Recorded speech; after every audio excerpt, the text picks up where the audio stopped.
Now, you probably know Jack Canfield as the co-creator and co-author of the New York Times #1 best-selling Chicken Soup for the Soul book series, which currently has 146 titles and over 100 million copies in print in 47 languages. He's relaxed and he knows his material inside and out. He's funny, very engaging, the time's flying by. He has believability, and like I said, I'm kind of a skeptic at heart because you hear different things and you're inundated with so much information, but I think Jack Canfield, you know, he exudes confidence, but he's genuine, and it truly impacted me. He is also the founder and president of the Canfield Training Institute, which trains entrepreneurs, corporate leaders, managers, and sales professionals in how to enhance their self-esteem and accelerate the achievement of their personal, professional, and financial goals.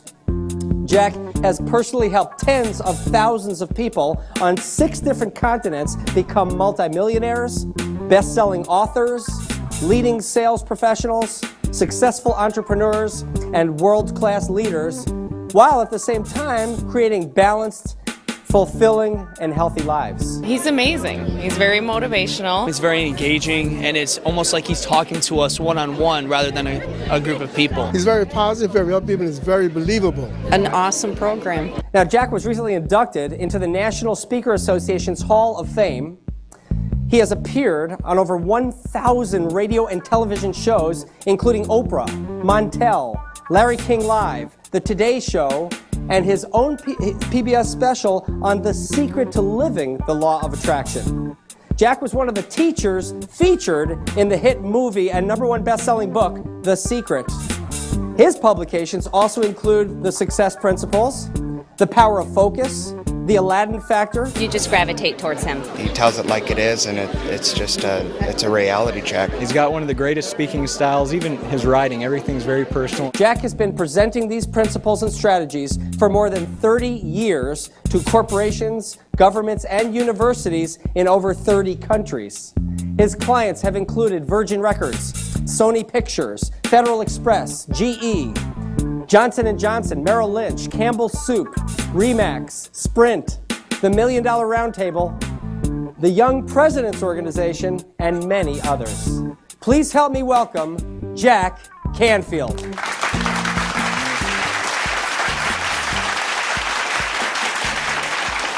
Thank you very much. I really appreciate that. It's fun to work with you. I've been living the law of attraction for probably ever since I was in my 20s. I didn't even know I was doing it then, just something I naturally did. So then now it's become a field of study. There are books out by everybody. Everybody and their uncle has a website on it. And yet a lot of people are using it and still not achieving the goals they want. So we're going to take a look at what is it that's blocking us. What are some of the unexercised pieces of the technology that need to be focused on. I love this. It says, "This life is a test. It is only a test. If it had been an actual life, you would have received further instructions on where to go and what to do." That was a sign that I saw on a person's cubicle in a company that I worked with. And so I thought that's pretty accurate. You know, most of us don't have a guidebook about how to live the perfect life. We weren't born with an operator's manual. You know, your VCR has more instructions in it than most of us got growing up. And when you look at your life and you think about what you learned in school, most of what we learned in school we never used. It means when the last time you quoted the 5 causes of the Civil War to anybody, you know?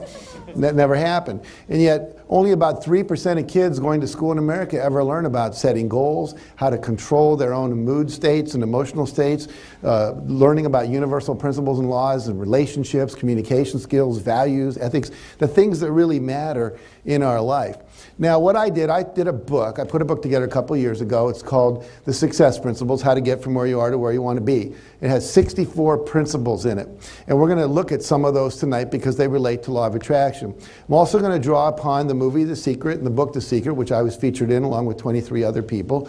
How many of you have seen The Secret, by the way? Can I see a show of hands? Almost everybody. How many have not, just to make sure? Okay, about a fourth. So what happens is a lot of people, they're doing a lot of it, but it's not working. And one of the reasons is because they're sitting there visualizing and thinking it's all going to work. They just have to have a good feeling, create a vibrational match, ask, believe, receive, and sit in their bedroom and a Cadillac will show up in their garage, you know? And unless you live at the bottom of a hill, like where a T is, you know, it's not likely. And so there's that. And the other thing that's stopping people is that they're not addressing the unconscious limiting beliefs that are below the threshold of awareness that are stopping you. So we're going to take a look tonight about how to deal with both of those issues. But let's go ahead and talk about this. If you could, would you rather take the short route or the long route to success? Short route. That make sense? Yeah. So wouldn't it make sense just to do that?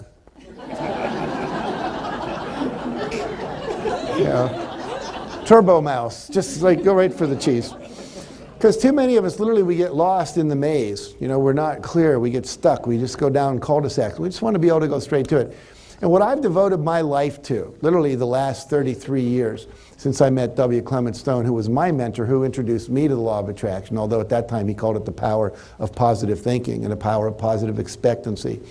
What happened was, I've really been intrigued with how do you go faster, further, with less effort.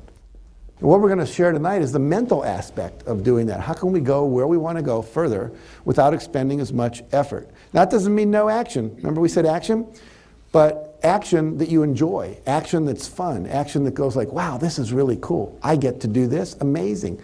I mean, I get to stand here and talk to you about things I care about and get paid ridiculous amounts of money and make a DVD that other people that couldn't get here will get to see and pay me money for and have their life changed and then get hundreds of letters a week about you changed my life. That's fun.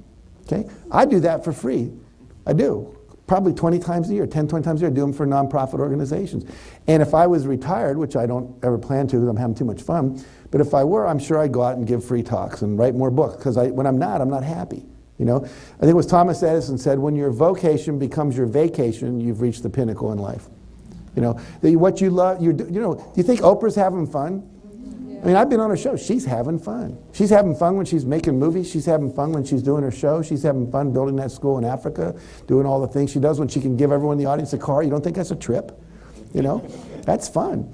And so when Tiger Woods is playing golf, when Andre Agassi's playing tennis, they're having fun. So you want to figure out, and one of the things we talk about in Law of Attraction is follow your bliss, follow your heart, do what you love, the money will follow. Create the vibrational match for bringing in more by doing the things that make you feel good. So Law of Attraction is always at work.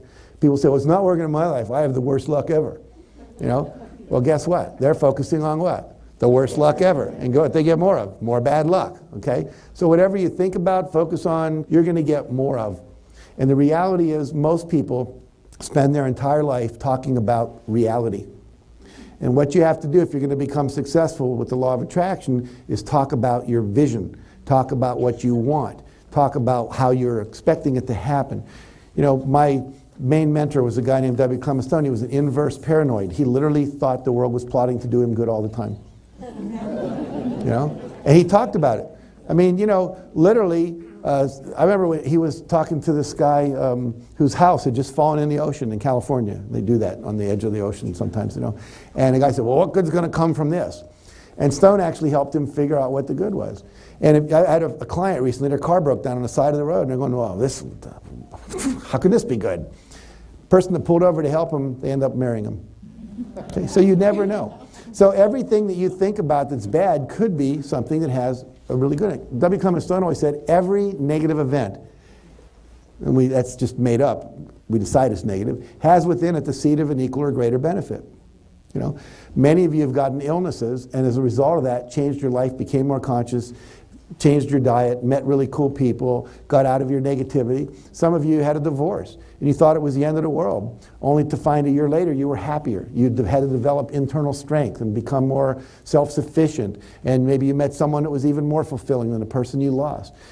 Death, grief, all those things, there's actually a gift in all of that. One of the teachers of The Secret, John DeMartini, he teaches this. My wife's best friend died a number of years ago from cancer. She had cancer. She was so freaked out about it, she wouldn't tell anyone. By the time she finally went to the doctor, it was too late. And these were people that really, really loved each other. I mean, they were like, peas in a pod. And so she was totally convinced her life was over. She'd put all this energy, like all your eggs in one basket kind of for friendship. And we're working with John DeMartini, and he helped my wife realize in about 2 hours, she went through the amount of healing work it might take 6 months for a normal grieving person. Here's what John teaches. Every time you lose something, what you lost shows up immediately around you, but but it shows up in other people. And so he said, what was one of the qualities you lost when Shannon died? She said, well, someone that was really funny. He says, okay, now think, when she died, who showed up in your life that was really funny? And she said, wow, it's true. I just reconnected with my niece at that point. My niece is hysterical. Okay, what was the other quality? He went down through all the qualities. And by the end of that 2-hour process, she realized everything she'd lost in Shannon had showed up in some other area of her life. Because the universe is all about balance. It never takes anything away without giving you something as well. But most of us never learned that. So what do? We look at what left us and we focus all our energy there and we feel bad, and then we attract more stuff into our life to feel bad about instead of going, okay, that left, what's there? Anytime a door closes, another one opens. See, it works like that. All right, let's keep going. Law of attraction. As I said, it's universal. It's like gravity. It's always working. Everything in your life that you're experiencing, you have attracted into your life by your thoughts, your fantasies, your fears, which are just fantasies of bad things as opposed to fantasies of good things. You've attracted it by the emotions that are created by that. Now, here's a little nuance for those of you who are studying this. Often comes up, can you watch the news? Because the news is so negative. And the answer is yes, as long as you have no emotional reaction to it. But how long has it been since you could watch the news and see people being killed and slaughtered and people blowing up and kidnappings happening, and you don't go, gosh, that shouldn't happen that way? I mean, how many of you watched Katrina and got really mad, you know, as people weren't responding and the government wasn't responding and people were there and people were dying and helicopters and I remember being in Hawaii and I said, we got to turn this off because I'm getting angry. You know, I can watch the news neutrally a lot, but I was getting angry. See, if you can do it without reaction, great. But as soon as you have an emotion, that emotion goes off into the universe and attracts back to you that which is in harmonic resonance with that emotion. So a lot of people say like attracts like. It's not really like that. Because really, if you look at your relationships, you actually are more attracted to people who are different from you because they energize you. My wife's really spontaneous and fun. I tend to be more serious, more sedentary. She's a kinesthetic, I'm a visual auditory. And you know, she's like, let's go swim naked in the beach. You know, and I'm going, really? She just jumps in, you know, she's like a dolphin. She just has so much fun. She's a total player. Like her life purpose is to, I call her a day maker. When people end up talking to my wife for an hour, they go, you made my day. She leaves messages. People actually call back and say, that's the best message I've ever had on an answering machine in my life. She's like that. You know, I leave very efficient messages, you know, because that's me. Now, she's attracted to my groundedness, and I'm attracted to her spontaneity. And normally in a relationship, you get a balloon and a string. 2 strings, very boring. Okay? 2 balloons, you just fly away out in space, and you know. But it's that dynamic tension between the differences that you have. And here's another theory I have, that you are attracted to people that are actualizing parts of you that you need to learn how to actualize that you haven't actualized yet. That's often why people will grow apart after a while. You got what you were meant to get out of that relationship. And that's often painful, given that most of us think that longevity is the, what we call definition of a great relationship. But quite often you'll meet somebody, this happens with friends too. You learn to be more assertive or have more fun or learn how to sell or learn how to ask for what you want or whatever it is. And then all of a sudden there's no juice, there's no learning, there's no dynamism, there's nothing new going on. Now, in a long-term committed relationship, we can learn to keep growing and expanding ourselves and reaching out and, you know, trying on new things, keep the dynamic alive. But in general, we're attracted to people who are more different than they are similar. But how law of attraction works is when you're holding an emotion, it will go out, it sends out a signal, and anything that's in harmonic resonance with that signal will be attracted to you, and you will be attracted to it. It will start to resonate. I'll give you an example. If we had 5 tuning forks in a room, an A, an E, a C, a D, an F, and another A, right? What would happen is, if I hit the tuning fork that's an A over here, this A tuning fork will start to vibrate. The other 3 won't. It's not in harmonic resonance with it. When you walk into a room, you can feel people who you're in harmonic resonance. You'll look around and someone will go, oh, that person's attractive to me. Not necessarily because they're physical, although it may be a physical attraction, but there's just something about them, and I kind of want to edge over. Maybe I kind of listen to their conversation a little bit on the edge, see if I, ooh, yeah, I like what she's talking about. That's kind of cool. And now I'm more attracted, see, because it's vibrating within me. Someone that's charismatic walks into a room, they get a lot of people vibrating, you know, because you are in a harmonic resonance with whatever it is that they're doing. If you take a piano and you hit a C chord on one piano, if there's another piano in the room, those same strings will start to vibrate.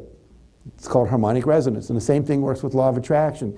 So this is why it's important that you keep your mental state at a high level. You keep your emotions at a high level, enthusiasm, love, joy, compassion, peace, etc. Because when you're in that state, you're going to attract more in. We're going to talk a little bit about meditation, forgiveness, appreciation, gratitude. Whenever you're in those states, you're going to attract more to appreciate, more to be grateful for, more things to love, more things to feel joyful about. This making sense so far? Yeah. Okay, good. All right. So, again, whatever you think about, talk about, fantasize about, give your attention to, and feel deeply about, you are going to attract more into your life. The more deeply you feel about it, the more adamantly you're going to attract it. So one of the principles I want to talk to you about, I talked a little about this earlier today with some of you, but I want to just remind us that you must take 100% responsibility for your life. Law of attraction basically says you're setting it up, you're creating it. And so you can act like you're not, but it's still going to work. If you don't believe in gravity, I don't believe in gravity. You ever know anyone that didn't believe in gravity and jumped off a building and floated? I mean, the law is working whether you believe in it or not. Okay? So it's really not important you believe in it. It's important you understand it and cooperate with it so you can create more of what you want in your life. So that requires that you're going to give up blaming and complaining about other people creating your life. Law of attraction basically states that everything in your life you've attracted. Nobody else can interfere with that attraction. You can't blame it on if only my wife were more this, then I would attract more of this into my life. Now, we do know this from the work of Dr. John Hagelin, who you may have seen in the movie The Secret also. He's a physicist, Harvard trained. He's published many, many articles and what they call juried articles where people, other physicists read them and review them. And he's a very, very respected physicist. And he's now hypothecating that the force field that you create when you're thinking and intending and feeling strongly about something, like you have an intention, for world peace, or for being a millionaire, or for stopping hunger in your county, or, housing humanity through Habitat for Humanity, whatever it might be your intention is, that the force field created by that, what one of my friends, Zendebruck, calls the attractor field that you create, is the square of the number of people having the same intention at the same time. Now think about that. If I'm intending for me to be healthy, that's one person. If the two of us are intending that, my doctor and myself, or my wife and myself, and we're holding that intention in a meditation or a prayer group at that same time, so it's people, same intention at the same time, now we have a force field of 4. Because the square of 2 is 4. If the 3 of us were doing it, it's a force field of 9. 100, it's a force field of 10,000. This is why prayer groups, which there's been so much research about group healing, and Larry Dossey's work you can read, basically what happens is that you get a whole bunch of people holding the same intention at the same time, and it can in fact have a huge impact. And I'll show you some other things later that reinforce that in the physical realm that was being done as physics research right now. So nobody can stop you, but people working together with a common intention can accelerate through this dynamic of the attractor field being the square of the number of people. Now think about this. If you live in a corporation, you work in a corporation, and you've got 9 people, and 7 of them are really looking at the same direction, and 2 aren't, okay? Would it make sense to try to get those 2 on board, to enroll them in the vision, to do whatever it takes? Because your attractor field is going to go from 25 to 49. That's a huge jump. It's a double just by getting 2 more people enrolled in the game. So, to have the family all working with a similar set of values, to have a nation with a similar set. I mean, we have a very fractionated nation right now. Half the nation is conservative, half the nation is fairly liberal and democratic. And, every election is won by a small minority. But if we could get us all focusing in the same direction, even if we don't always agree on the same how-to, but the same goal, we would have a lot more happening in terms of getting results, what we want to see happening in the world. Okay. Now, Jim Rohn said you can't hire other people to do your push-ups for you. I love that, right? It's not them that's going to do the work for me, it's me. I'm going to do the thinking, the meditating, the visualizing, the forgiveness work, the journal writing, all the things that will accelerate this work. I'm going to be the one responsible for maintaining my vibration. How many of you have ever woken up in the morning and said, I know I'm not in a good mood. Those people last night at the party, they really ticked me off, and I can't get over it. Or, that person ruined my day, right? You say, that call ruined my day. Like someone out there is responsible for your vibration. Someone out there is responsible for your mood. It's not true. It's what you're thinking about what they said. It's your attitude, your beliefs about it. And I'll give you some tools as we go through this about how to release those kind of things when they show up, but we'll get there when we get there. So you can't hire other people to do your thinking, your visualizing, or your managing of your emotional vibration. Most people don't wake up in the morning and go, oh, I'm responsible for how I feel today. What am I going to do to keep my vibration high? Even people in California don't wake up and say stuff like that, right? But really, one of the most important things is that you keep yourself feeling good. One of the main teachers, Esther Hicks, says that there's nothing more important than you feel good. If you're not feeling good, you've got to stop what you're doing and say, what can I do to raise my vibration, to create what they call a better feeling thought? I'll give you an example of this. If I say, my wife forgets my birthday, and I say, wow, my wife forgot my birthday. I'm miserable. Means she doesn't love me. That's not a great thought. It creates a miserable feeling. Or I could say in the same situation, wow, someone who loves me forgot my birthday. Raise the thought up. There's no men in this town. How am I ever going to find someone to get married? There's no men in this town. Is that going to leave you feeling good? No. But if you go, there must be some men in this town, because Georgia just got married, and Marcy has a nice husband. That's two men I can think of, Now, if they found a man, probably there's someone else there. I bet there's someone now perfect for me, and they're on their way. I just have to open up and receive them into my life. That's going to leave you feeling better. Now, you could say, well, that's not very realistic. If you really look around, Montecito, where I live, there's all these women and not that many men, and that's a fact. Washington, D.C., there are more women than men because there are secretarial kind of efforts that go on here. It's mostly a bureaucracy. But the point is, people get married. So you're not interested in everyone else. There's someone coming for you. That's all that matters. And if you focus on that as opposed to there's not enough men in this town, I'm going to die an old maid, and then you feel bad, and what man's going to be attracted to a woman who's walking around like this? You want to be someone who's excited. How? I'm happy. And you also want to be someone who goes, wow, even if there never were a man, I'm still complete. That's another thing that raises your vibration. So you really want to look at, anytime you're not feeling good, what's a different thought you could be thinking? Now, we never got trained to do that in school. Anyone have a class on that? When you were going to grade school, elementary school, high school, grad school, how to raise your feelings by thinking better thoughts? No. But it's one of the most important things you can ever learn. And so I used to wear a rubber band on my hand, and every time I thought a negative thought, I would snap myself. Not to punish me, but to heighten my awareness. It got my attention. And then I would say, okay, what's a better thought I can think? And I would go to another thought. All right. So, one of the laws that underlies the law of attraction is what we call the law of vibration. And what it says is that everything in the universe is vibrating. Right now, every cell in you is a vibration. If you go to the subatomic level, everything's vibrating, all right? And so if everything's vibrating, the other thing we know is your thoughts affect the vibration. Your thoughts can change the vibration. We talk about people with good vibes, people with bad vibes. I mean, it's in the language. The Beach Boys, good vibrations. We walk into a room, I don't like the vibes in here, I want to leave. That person has bad vibes. So the vibration that's going on is controllable by your thoughts. We know from physics that everything exists in a state of potential, in this thing they call the quantum field or the 0-point field. And what happens is when you think a thought, it actually aggregates more thoughts to that. It aggregates energy to that, and it starts to move into a form of manifestation.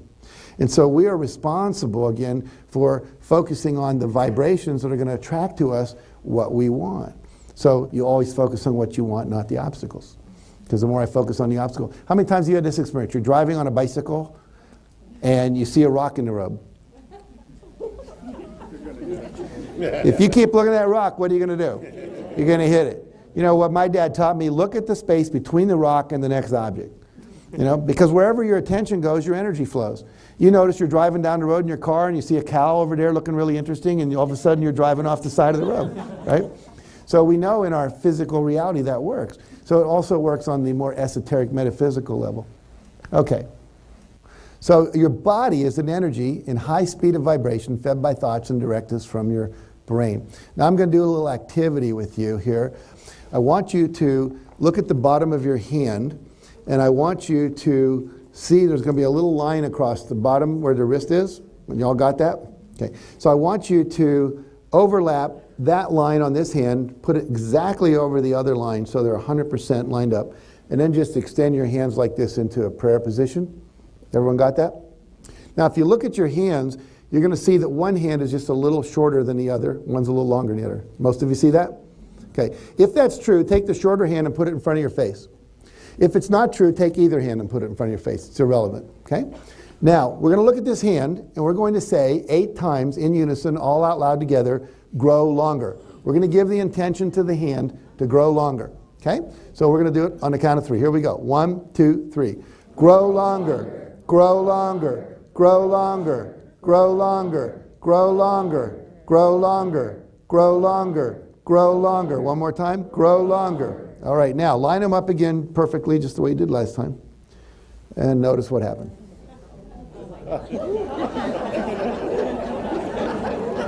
No, no, no, no, no, no, no, no. You've just entered the twilight zone. Now, first of all, some bad news about this for the men in the room.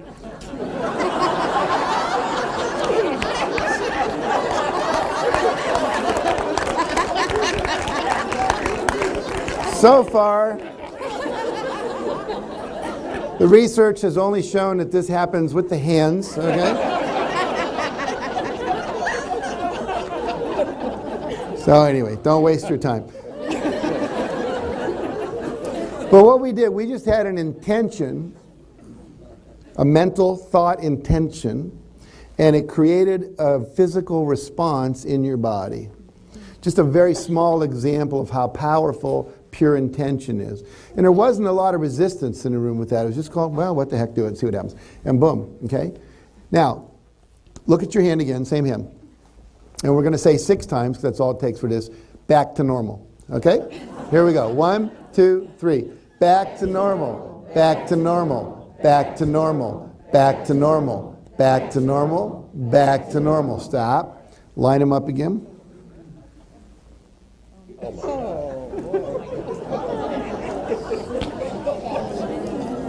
How weird is that, right?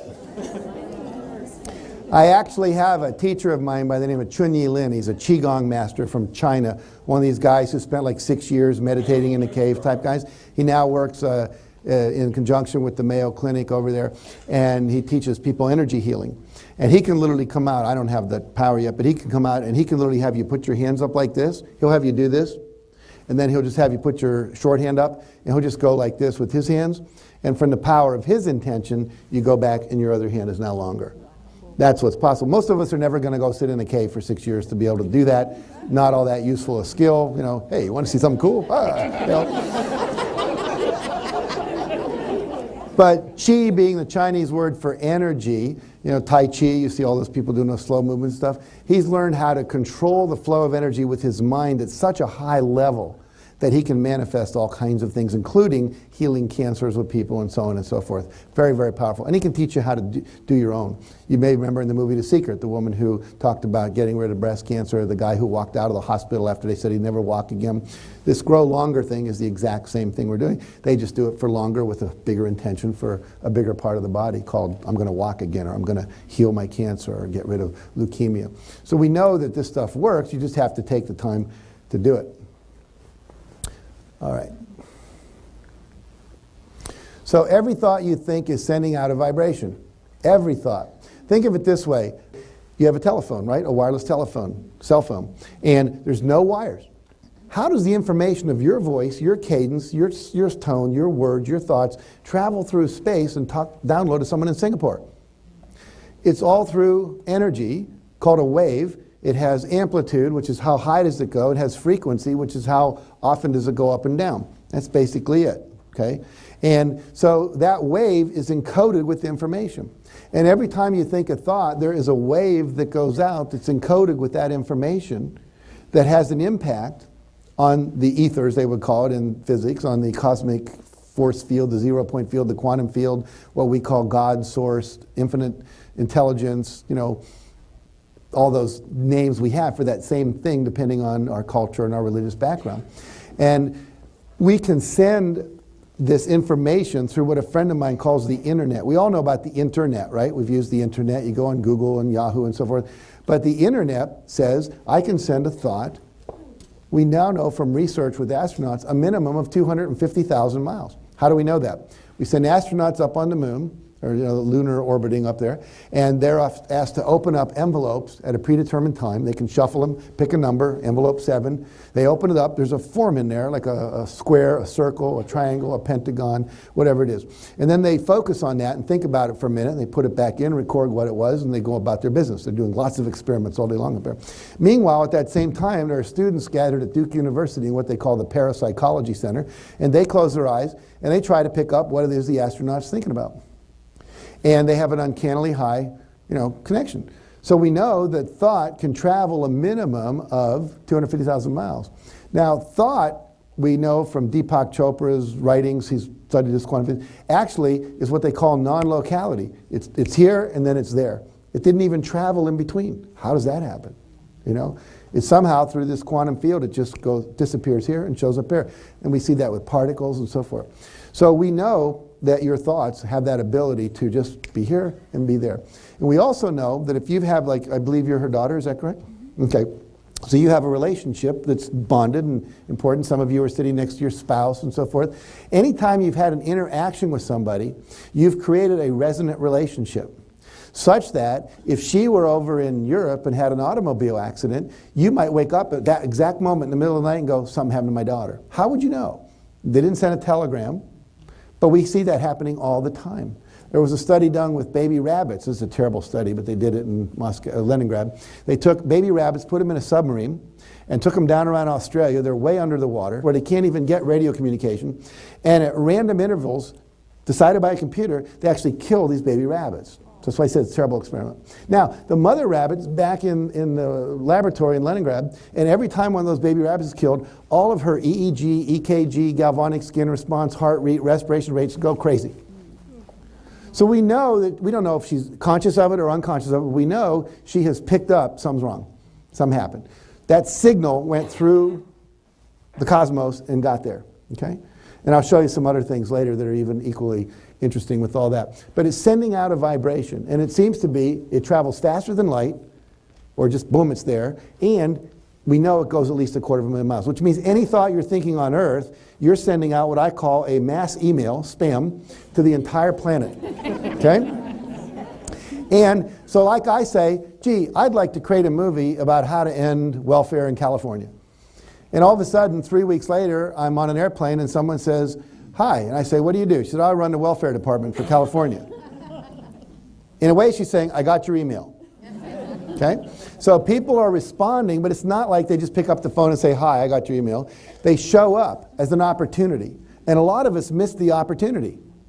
One of the trainings I took recently asked me to think this, is that everyone that comes into your life is there for a purpose.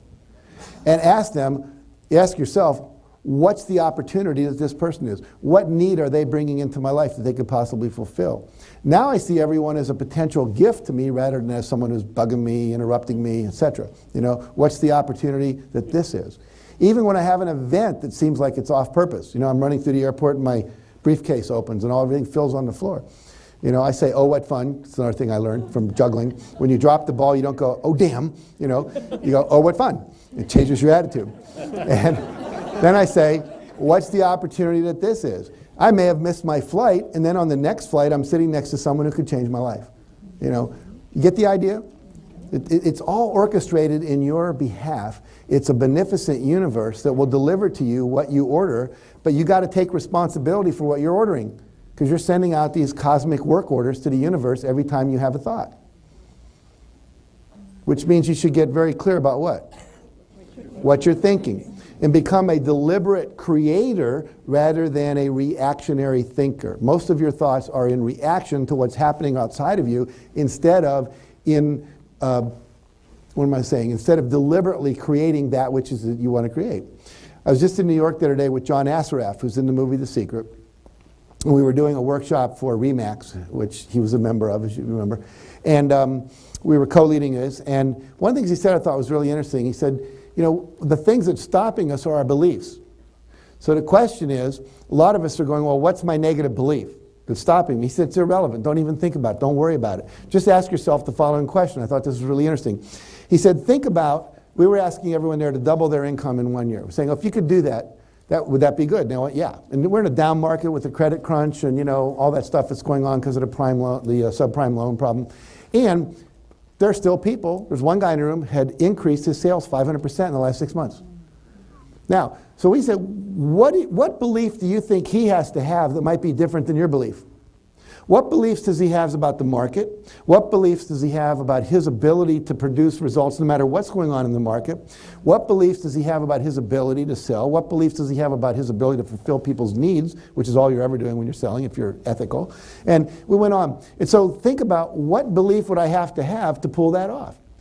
If I was going to do that, what would I have to believe that I don't believe now? Do you think that Tiger Woods has a different set of beliefs than maybe some guy who didn't make the pro cut? I would bet you he's talking to himself differently. You know, you look at, if you study Tony Robbins' work, you've seen him on TV, he talks a lot about modeling people. You find someone who's already doing what you want to do, and you model them. What does that mean? You think the kind of thoughts they think. You visualize the kind of things they're visualizing. You do the things they do. You want to get thin, find some thin person, and just do what they do. If you're overweight, you're going to find they're not eating as much as you. And you're going to find they're eating different things than you. And you're going to find they stop eating after 8:30 more than likely. You're going to find that they are doing something to bring up their metabolism. They're getting up in the morning and going for a 30-minute run or a walk or whatever it might be. They're exercising more. So, you know, you can model people, but the big thing you've got to model is, what is their mindset? So there's 3 things that control you in life: your mindset, your skill set, and your environments. And you have to take control of those things. Your mindset is all we're talking about tonight. Law of attraction, your mind. Your skill sets. You might have a lot of desire to be a doctor, but if you don't go to school and learn how to wield a scalpel, you're not going to be a heart surgeon. And then there's environments. Your environments control you. If you don't have a good filing system, it can cost you hours looking for things. That's an environment. If your office is a total mess and you can never find anything, that's an environment. The people you hang out with, your network, is an environment. Your physical space in your living room, in your bedroom, is an environment. I remember working with a woman in a seminar once, and she had her whole bed, except for this much, was covered with books. And then she said, you know, there's never a man in my life. Like, where would he fit, you know? It's amazing what we do. And so, you know, the old idea, you got to throw out stuff to make space for the new. If your closet's full of clothes you never wear, you're not going to attract in new clothes. There's no space for them. So you want to give away what you don't need, what doesn't fit, what you're never going to wear again. And if you're saying, well, I'm not giving away that, those are my fat clothes, in case I ever get fat again, I don't want to have to go buy new clothes. What are you saying? You're saying, I expect to be fat again, right? So a lot of subtlety with this, but you know, you start to see how it all fits together. All right, so every thought sending out a vibration. We talked about the 0-point field. It activates it, and then it attracts to you. Now, to be clear about this, you may want a, let's call it, we'll say a Lexus, or we're in Detroit area, I'll say a Cadillac. We need to be locally, politically correct here. So you want an American-made luxury car. Now, here it is. You want it. That's great. You may not attract a Cadillac, but what you may attract is someone that will hire you as a consultant for 6 months that will allow you to have the extra income to manifest the Cadillac. You will attract experiences, opportunities, strategies, books, articles, people saying, come to Jack's workshop. You ended up here somehow. You attracted this experience into your life. You attracted this organization, the email, the friend that said, why don't you go with me? You know, because in some way it's going to help you achieve something that's important to you. And the God source, the 0-point field is out ahead of you. It's up here. See, like right now, you can see a certain part of the room, but if you were up in the ceiling there, you could see the whole room. And so the universe, if you want to call it that, is up there. It sees it all. And so it knows, I want to get to work on time. And all of a sudden, it can see 6 miles down the road, if you take, you know, the 105, you're going to hit a traffic jam. And then you get this inner impulse. It says to you, hey, why don't you get off at this exit, go to Starbucks, get some coffee, and take the surface road. And you're going, well, that's kind of a weird thing. We have coffee at work. And if you honor it, you end up getting to work early. If you don't, you go, what's this traffic jam? How did I get to this mess, right? So you'll get something will help you out, but it won't always be like, here's some tickets to the Olympics. Sometimes it happens. It happened for me. I said, I want to go to the Olympics. And it was literally like a week later, once I made the commitment, looked at the calendar, saw when it was, saw what was going on around it, I had the time, made the commitment, talked to my wife, said, I want to go. She said, I have no interest whatsoever to go to China, to sit in a bunch of sports things. You know, she doesn't like to watch them, she likes to do them.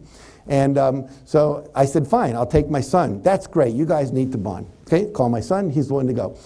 Week later, I'm walking into a conference. It's a multi-level marketing company that hired me as a motivational speaker for their conference.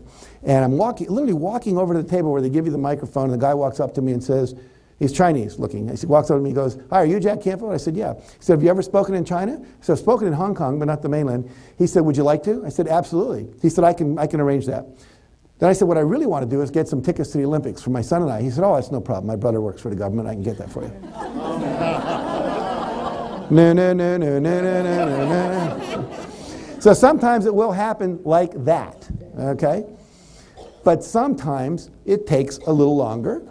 And sometimes, you know, a lot of times we go like, I should have it by now. It didn't show up by now, but it will show up. But you have to be patient. And you also have to look at, it doesn't always show up wrapped in the clothes that you think it's going to show up in. It comes as an opportunity. It comes as a connection. It comes as an invitation to go somewhere. And you've got to like honor that and trust your intuition.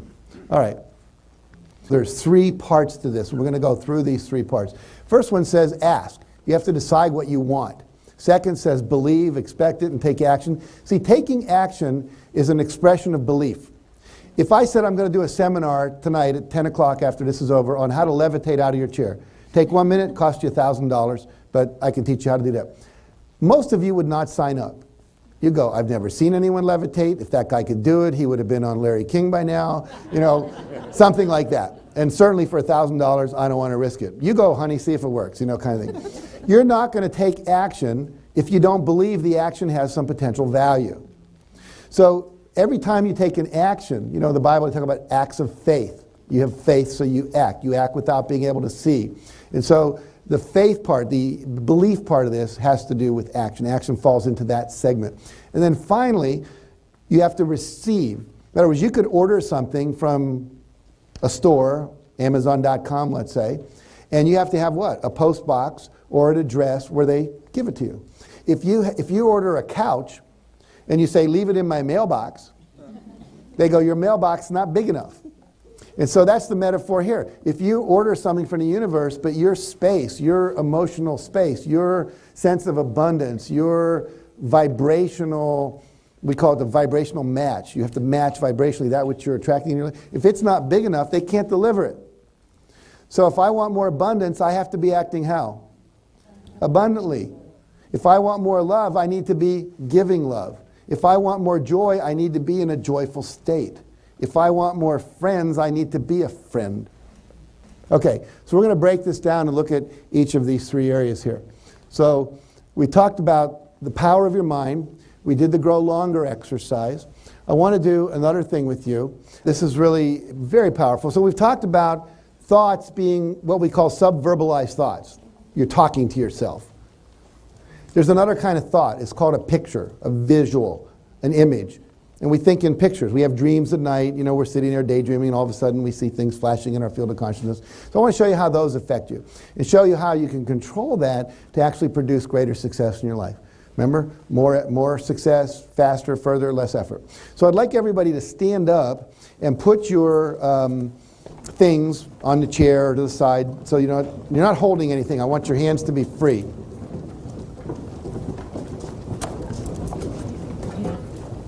Okay, very good. Now, what I'm going to ask you to do in just a minute, just watch me for a moment. Don't actually do anything yet. But in a minute, I'm going to ask you to raise your right arm up in front of you like this. Then I'm going to ask you with your feet. In fact, let's do that part now. Put your feet about 8-12 inches apart. Nice solid stance like a martial artist might have. And I'm going to ask you not to pivot on your feet during this exercise like a basketball player. Your feet are glued to the floor. You can bend your knees like a skier, but your feet don't move. Everyone got that? Now, arm up. Don't do that yet. I'm still talking about the direction. Sorry. So here's your arm up. And what you're going to do is in a moment, you'll twist your body to your opposite shoulder as far as you can go. And when you can't go any further, you're going to pretend there's a little laser beam coming off your hand. Notice where it is. Mine's about 5 folds over from the black curtain there in the gray. I can see exactly where it's pointing. When you're doing that, look to the right, look to the left. Pretend you're taking a digital photograph. I see more folds of gray and the shadow that it creates. About 5 folds over, I see the black screen. I can see the screen with my slide on it in the peripheral vision. Okay? Now, we're taking a mark here. It's kind of like I'm putting a notch in a wall. How far did I get? All right? Now, as you're turning, if there's somebody's head there, do not hit it. Okay? But I also want you not to stop turning because I wanted you to turn. I only want your stopping to be as a result of an obstacle, not as the result, as a result of you can't turn your body any further rather than you've hit an obstacle. Okay? So what we'll be doing is we're turning when we can't turn anymore. If you see a head there, bend your elbow, keep turning, re-extend to whatever length you can. Everybody got it? Okay, here we go. So arms up. And you're going to go ahead and turn as far as you can.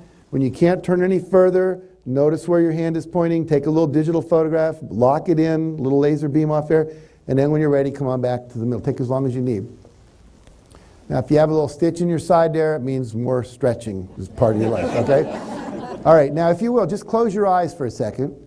And I'll show you the power of visualization to transform your life. With your eyes closed, just imagine. Don't actually move any part of your body now. We're just going to imagine this. Imagine, feel it, imagine it, see it, but don't actually move anything. Imagine you're lifting that same arm up. Imagine you're moving it across your body in the same direction as before.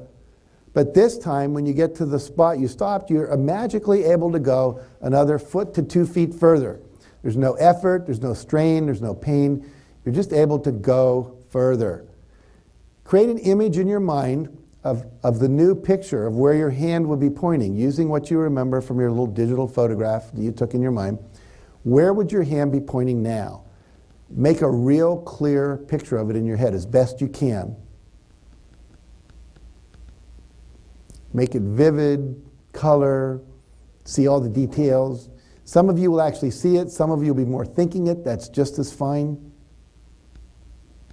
Use the power of your creativity. And then imagine bringing your arm back to the middle, down to your side, keeping your eyes closed. We're just going to imagine that one more time. So imagine that you're lifting your right arm up, you're moving it across your body, twisting your body, you go to the first place, you go a foot to 2, 3 feet further. See where your hand will be pointing. Just lock in that new image. Excellent. Imagine bringing it back, down to the side, and then open your eyes. Very good. Now, let's put our right arm up again. We're going to go as far as we can, see how far we can go. Let's notice what happens this time.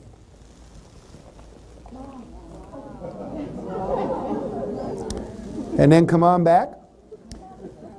By show of hands, how many of you went further? No, no, no, no, no, no, no. We're back to that. Okay, take a seat real quick.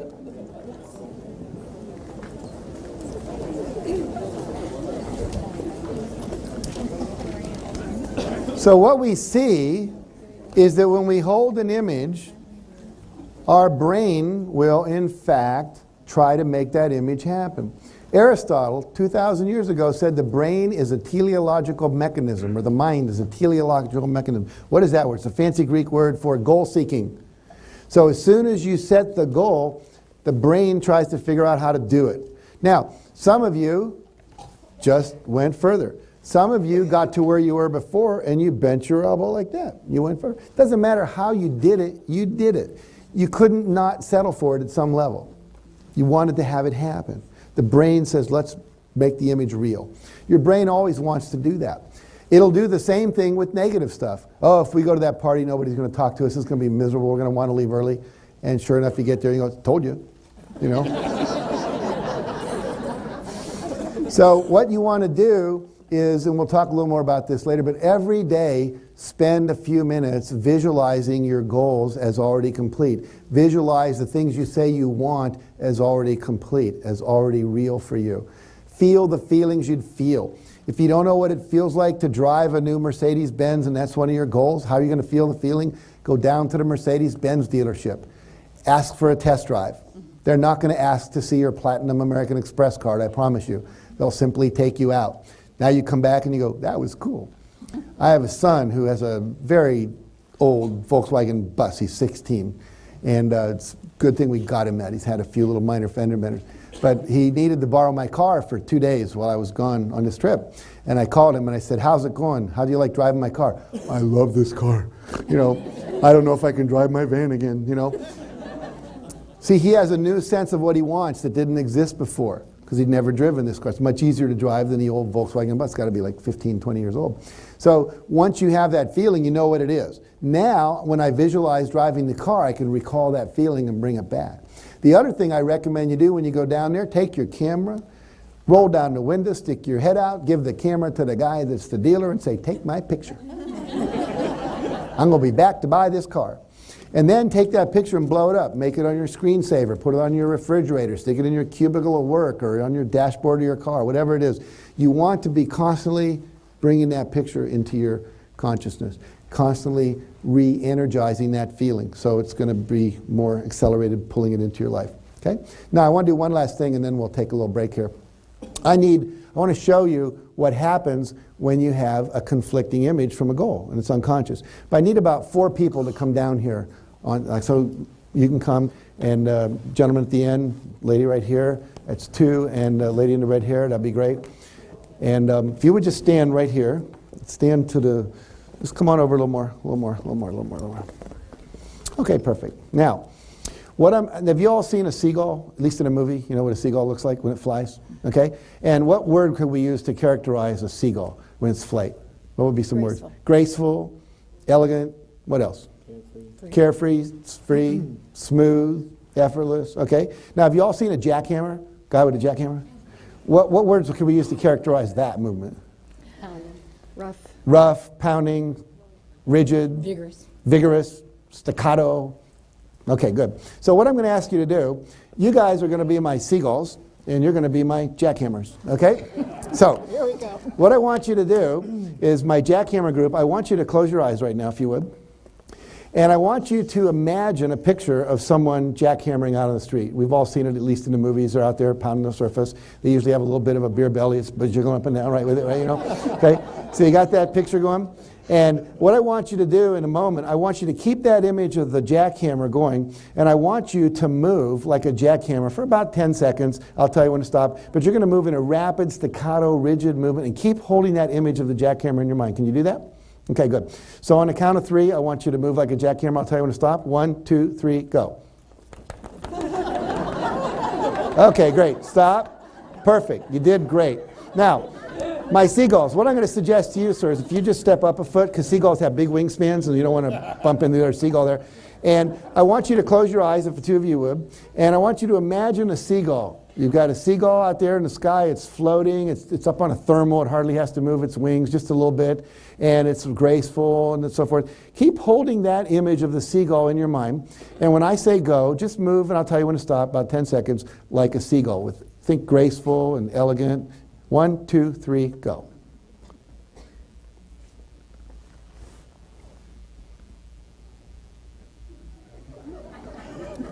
Okay, very good. That's great. Good job. Now we're going to come back to my jackhammer group. Now it gets interesting. So assume your positions, jackhammers. And what I want you to do, I want you to keep the image of the jackhammer in your head. Okay? Pretend that if you stopped thinking and visualizing the jackhammer, you die. It's that important to not let go of the image. Okay? So keep that image in your mind. But what I'm going to ask you to do, in fact, close your eyes right now. Get the image of the jackhammer in your mind. But what I want you to do while you're holding on to that image, and don't let go for anything, I want you to move like a seagull. Ready? 1, 2, 3, go.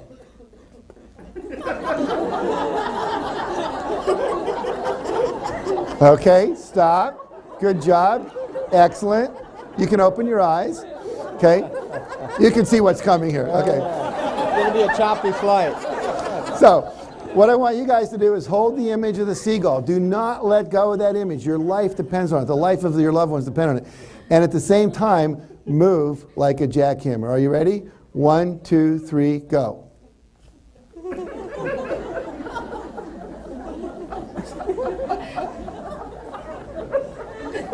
Okay, stop. Good. Now, just very quickly, what was one word that would describe what you were experiencing while you were doing that? Chaos. Chaos. How about you? Humility. Humility. It's difficult, right? And what would you describe? Well, how were you feeling when you were doing that? Unnatural. Unnatural. What were you feeling? Frustration. Frustration. How many of you have ever felt frustration, felt difficult, challenged, all those kind of words that they said when you set out to do something and it feels like you're a jackhammer trying to be a seagull or a seagull trying to be a jackhammer?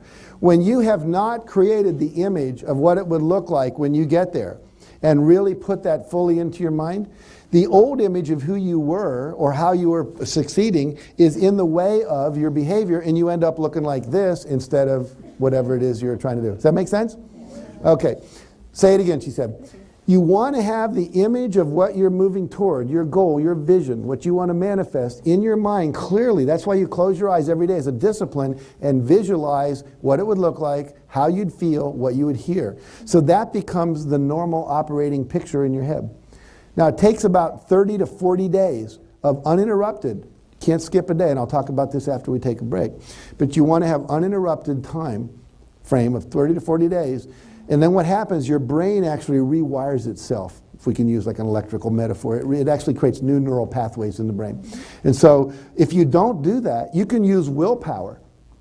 It's like, you're taking, the ship's on automatic pilot going east, you take and you turn with willpower to go south, but as soon as I let go of that willpower, what happens? The automatic pilot goes back east again. And most of your life, you're on automatic pilot, and you have to reprogram the automatic pilot. Does that make sense? Okay, good. Exactly. All right, give these guys a hand. You were great. Thank you very much. So, if you look up there, you see the picture of an iceberg. And what this represents is your mind. Your mind is about 1/10 to 1/15 conscious. Like right now, you're thinking, you're listening, you're thinking about what you're going to do, what time you're going to get home, and all that kind of stuff. And then your unconscious mind is beating your heart, it's making you breathe. You don't have to think about it. Okay? It's just working. So right now, for example, you're not aware of what you feel in your right foot, but as soon as I say right foot, you're aware of it, right? So it went from the unconscious up into consciousness. And what we find, just like when we were looking at the seagulls and the jackhammers, that the unconscious, the image of what you're holding, but it's unconscious, you're not even aware you're thinking that or you're aware you're imagining that, it's what's controlling you.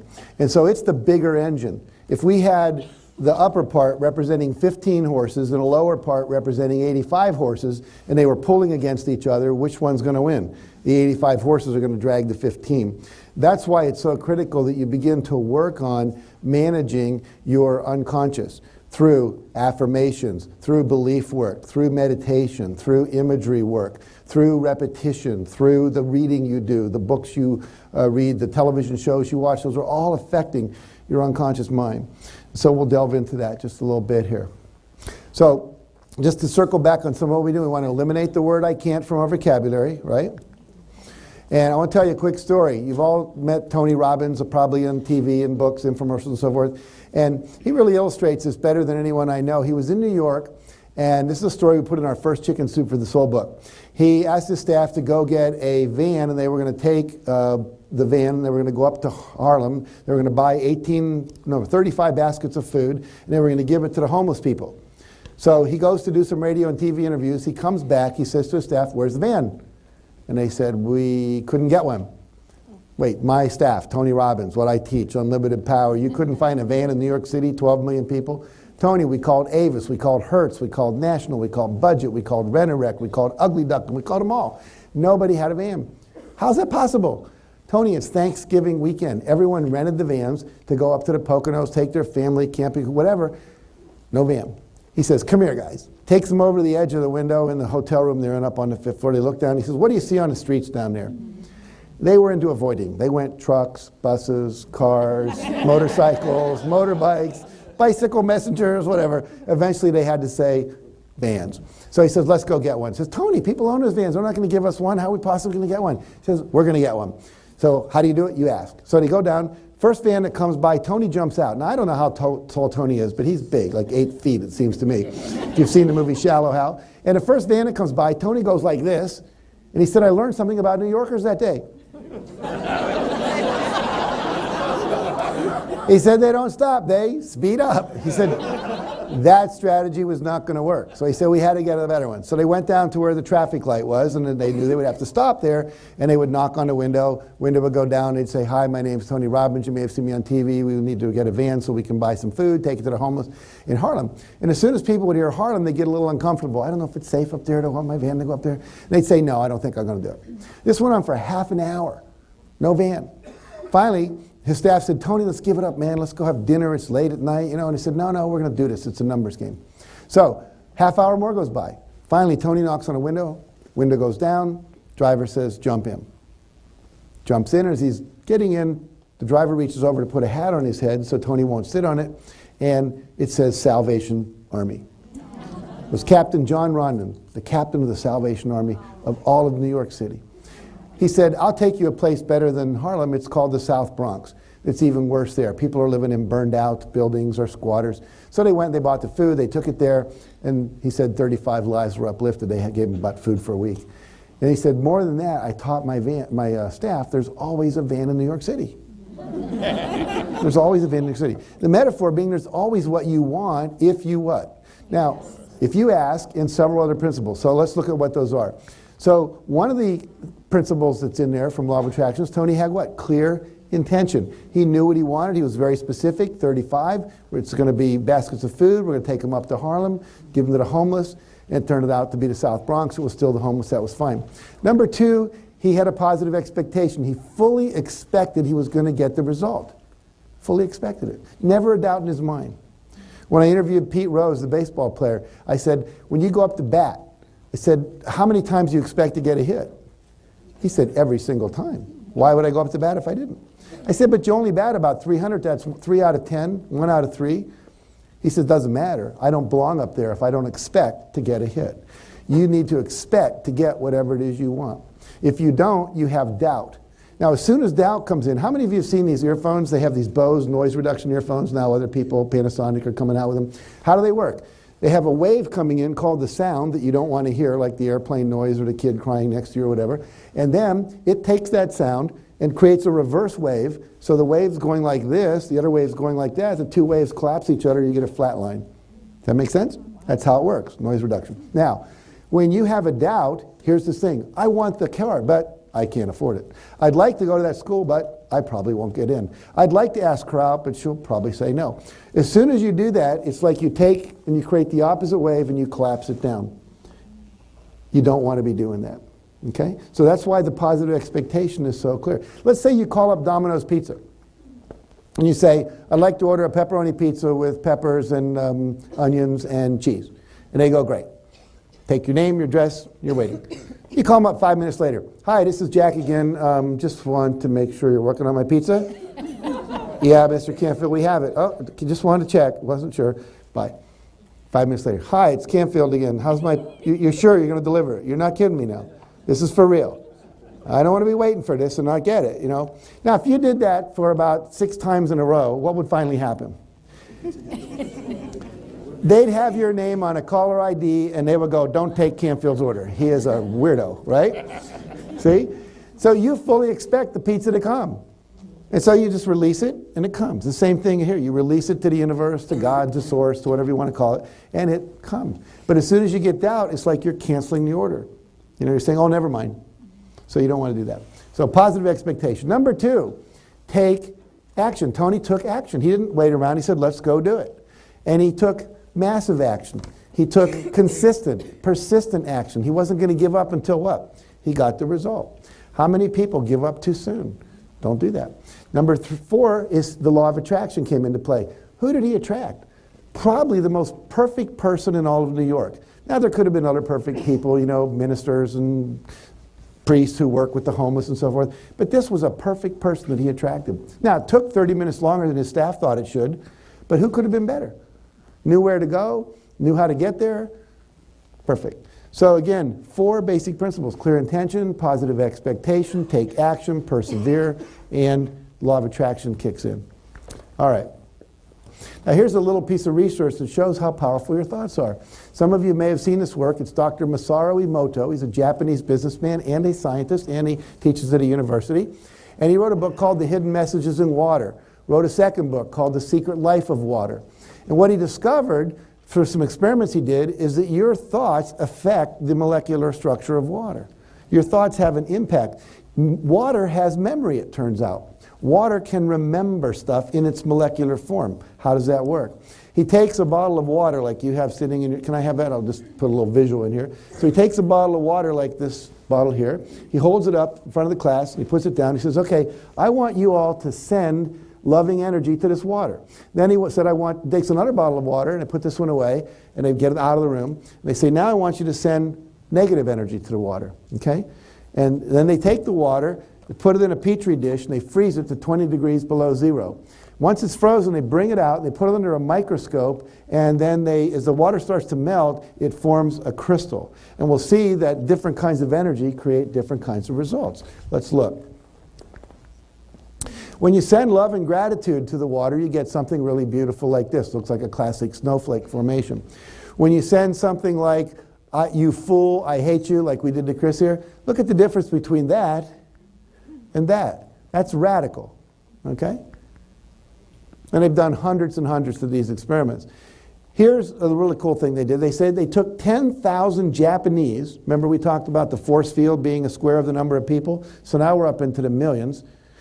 And what they did was they had these 10,000 people gather together and all send love and gratitude to the water on the planet on a certain day in July a couple years ago. They took water samples the day before, and they somehow secreted those so they wouldn't be affected by the experiment. I don't know if they put them in lead boxes or whatever they did. And then what they did is they had, the next day, they sent love and gratitude to all the water in the rivers of the world. And then they took water from those same rivers the day after. Now this is water from a lake over in Japan called Lake Biwa, and that's the day before, that's the day after. Okay?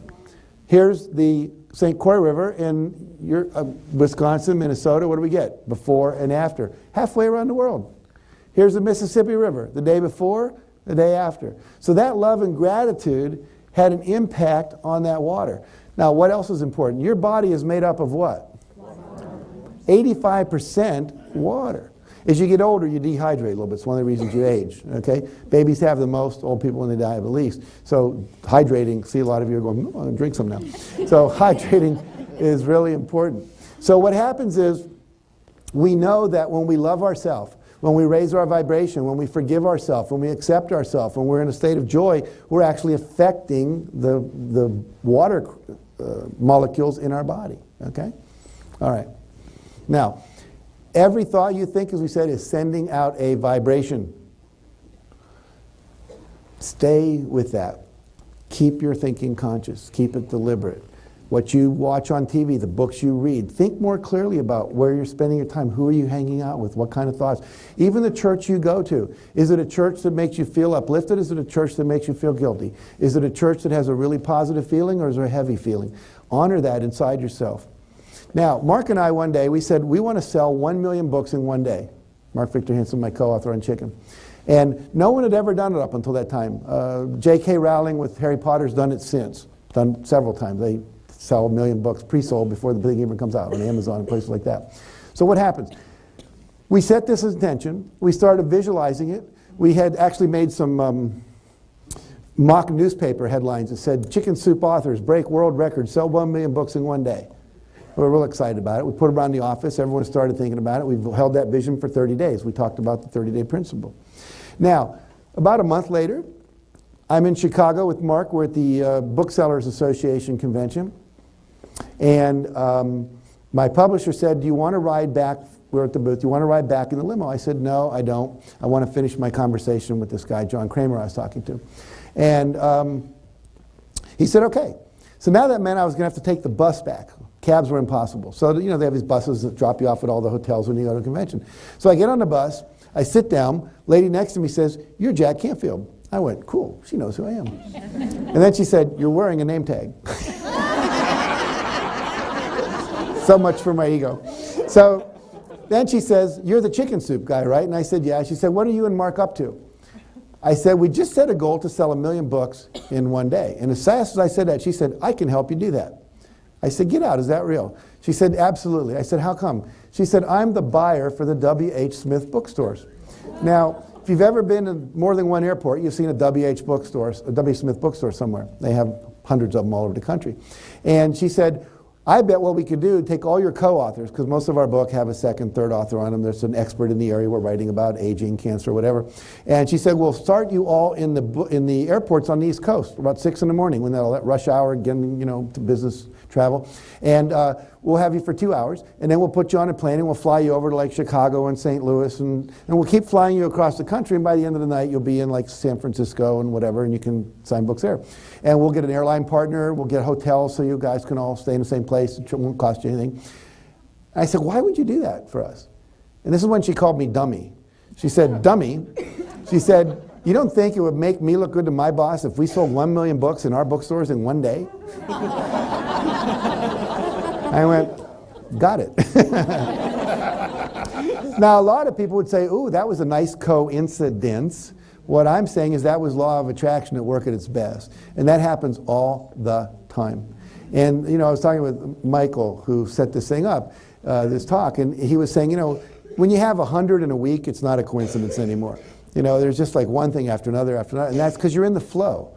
You're in the groove, you're in the flow. And when you say you're in the flow, what is it? Energy's flowing, and you're just stepping into it.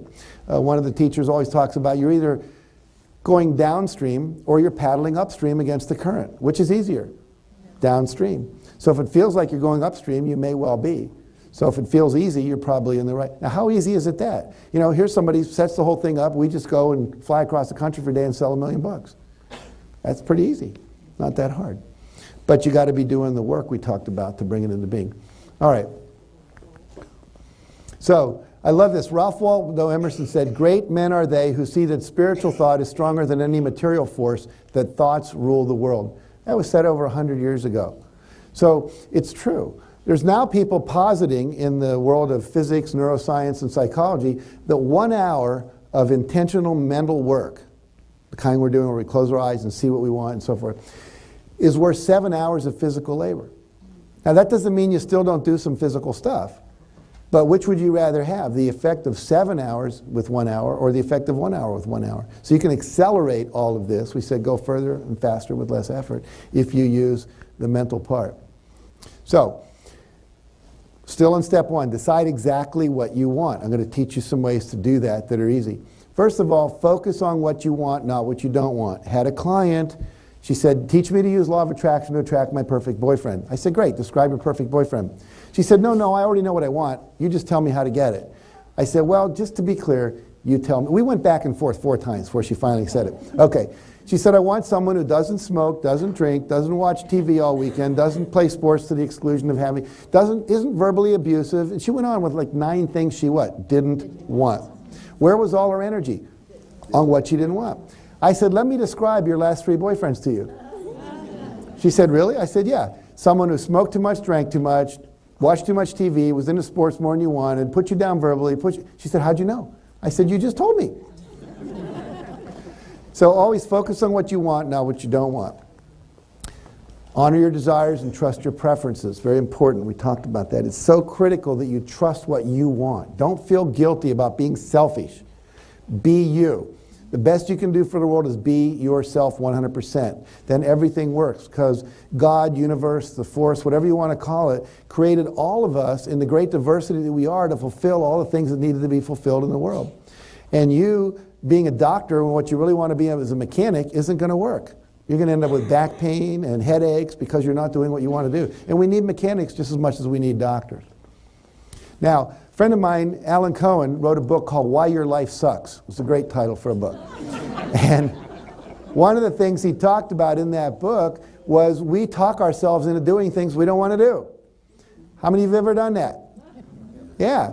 Now, he says when someone asks him to do something, if he doesn't have an immediate hell yes, it's definitely already a hell no. See, if you say to someone, well, let me think about it, I need to whatever, well, I'll get back to you, it's already a no. Just listen to your energy. But if someone says, hey, you want to go to the Snake River on a river raft trip this summer, bring your family, I'll bring mine, and it's someone I really love, I'm going, yeah, baby, that feels good, let's do it. You know, someone like Tony Robbins calls me and says, hey, you want to do a TV project together? Hell yes, that sounds like fun, you know? So really, really, really, if you don't get an initial like, yeah, really ask yourself, is this something I want to do? Life can be a trip if you just do the things that are really, really exciting, really fun, that give you juice. Now, 3 quick techniques to clarify what you want. Number 1, it's called create an irritation list. Now, in this first half of this, you're actually going to focus on what you don't want, because what you don't want gives you a clue about what you do want. But you got to move it to that level. So what I want you to do on this one is take a day or less, go through your house, your apartment, your business, whatever it is, and write down everything that isn't exactly the way you want it. Anything that irritates you. That picture never stays straight, that door never closes, the garage door, there's a gap, all the leaves come in, you know. And then after you get your list, go back and say, okay, what is the opposite of that? What do I want? Well, I want a little plastic strip under the garage door so the leaves don't come in. I want the picture to hang straight. I want my son to clean up his room at least once a month, you know, so it's not a health hazard. You know, whatever it is. Now, once you've got that list, then what you do is you schedule a day or a weekend and you tackle with yourself or as many friends as you can, you know, bribe into this. Do it for me, I'll do it for you kind of thing. And you tackle as many as you can get done. Someone goes out to Costco and buys some, you know, 3-in-1 oil and you fix the squeak in the door. Someone else calls up the one-day blind people and says, okay, or 3-day blinds, says, you know, the thing in the kitchen, can you come over and measure it? You just get as much done as you can. That does a couple of things. It builds your self-esteem. It takes you out of resignation.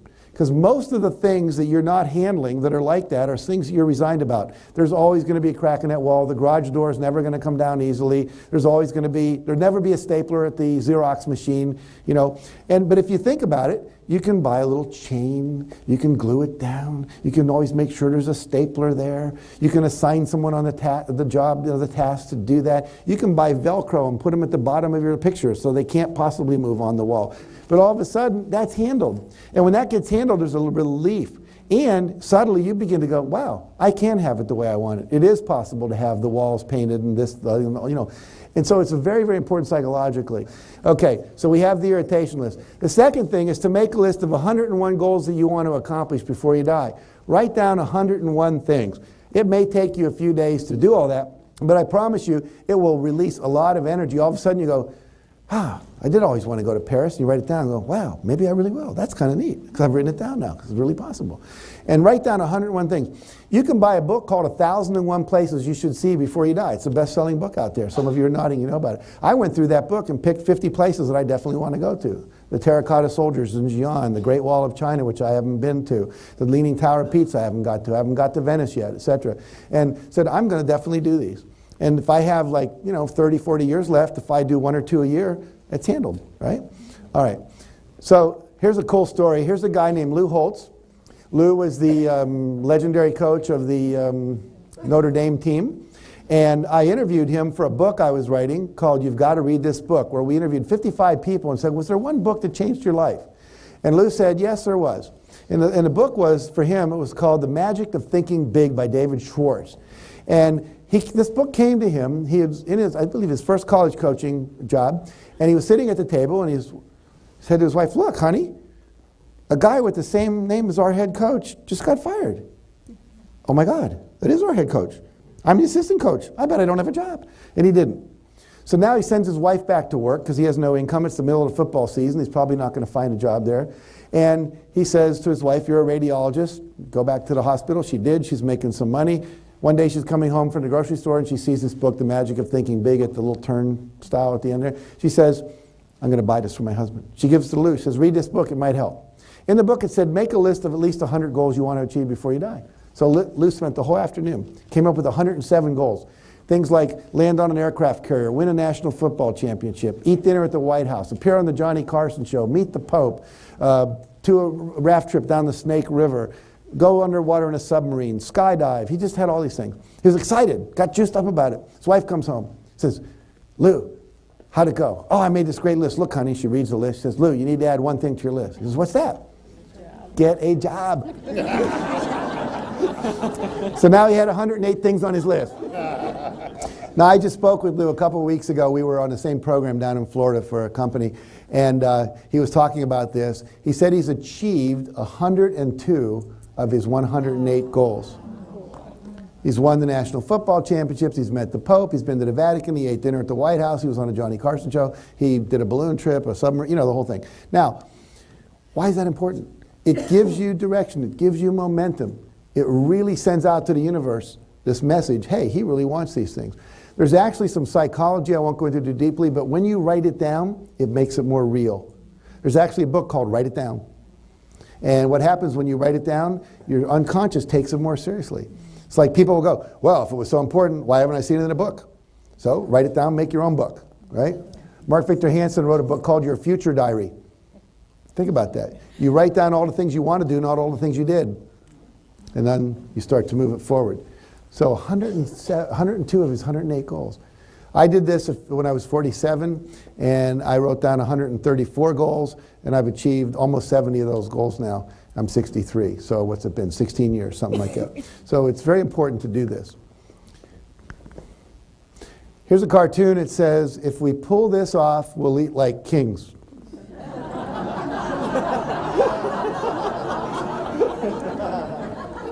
Big vision. So you want to have a big vision. When I interviewed General Wesley Clark, he said it doesn't take any more time to dream a big dream than it takes to dream a small dream. That was a mind-shattering idea for me when he said that. It doesn't take any more time or effort to dream a big dream. So if you're going to dream, why not go for the whole enchilada? Dream for what you really want. Most people dream what they think is possible, which is based on current reality, which means you're letting a current reality affect your future instead of your vision. Visionaries decide what they want and then set the goal out there. Mandela, we're going to get the apartheid thing done. Gandhi, we're going to get the British out of India. Kennedy, we're going to put a man on the moon by the end of the decade. Martin Luther King, we're going to have a country where racism disappears eventually. People with a vision. And then what do? They acted on that vision. They kept the vision alive. Keep the dream alive, as Jesse Jackson always said. You want to keep the dream alive. Focus on the dream, not on your reality. Don't let what you currently do. I mean, I have friends who never went to high school, didn't finish high school rather, never went to college, that are multimillionaires. Multimillionaires. Dick Cheney, vice president, never graduated college. Bill Gates, richest guy in America, never graduated college. Michael Dell at the University of Texas, didn't graduate college, creates Dell Computers. So that's not the thing. The thing is, what is it you want? What's the vision? You all have an internal GPS system. You know what a GPS system is in your car? All you have to do is what? Input the destination, it figures out the map. Your unconscious and the universe will figure out the map and present it to you. You don't have to figure it out. Most people, if they can't see how they're going to get the goal, won't commit to the goal. The how shows up after the commitment to the what. It's very, very important. Most people want to see how before they commit. You got to commit before you see how. It's like a little puzzle they built in backwards to test us. But that's the way it works. Okay. Now, your inner guidance system tells you if you're on course or off course. The main thing we talked about earlier is joy. Does this feel joyful? When I think about this path, do I get a sense of expansion? Does it make me feel, wow, yeah, hell yes? Or do I get a sense of contraction? So you can think about two possible paths for your life. One path will feel opening, the other one will feel shut down. Trust that. If you're doing, I wrote about a woman in my book who was at Ohio State University, and she wanted to be a veterinarian, she thought, because she loved animals. But all she was taking was all these biochem courses and stuff. She was miserable. And so finally she said, I'm miserable. This isn't working for me. When was I happiest in life? And what she got in touch with, she was happiest when she was doing leadership stuff. She was a leader in high school. She was a volunteer that would chaperone the leaders when they bring them to the state conference. And she said, that's when I was really happy. So she went back to the Ohio State University people and said, can I create a major that doesn't exist in leadership? Take some communication courses, some political science courses, some psychology classes, etc., and then create this new major. And they said yes. And out of that, there's actually now a Department of Leadership there. At 26 years old, she was teaching at the Pentagon, had a full-time job teaching leadership to generals and colonels and admirals and all these people at the Pentagon, because they had never studied leadership in the last 20 years after they'd gotten out of West Point and Annapolis, and a whole lot of new stuff was known, and she was able to be a teacher to them. Now she started a leadership foundation where she trains kids how to be leaders. She was elected, or selected, voted, Miss Virginia. And as a result, her campaign became leadership in the state of Virginia. She came in number 2, runner-up, if you will, in the Miss America contest.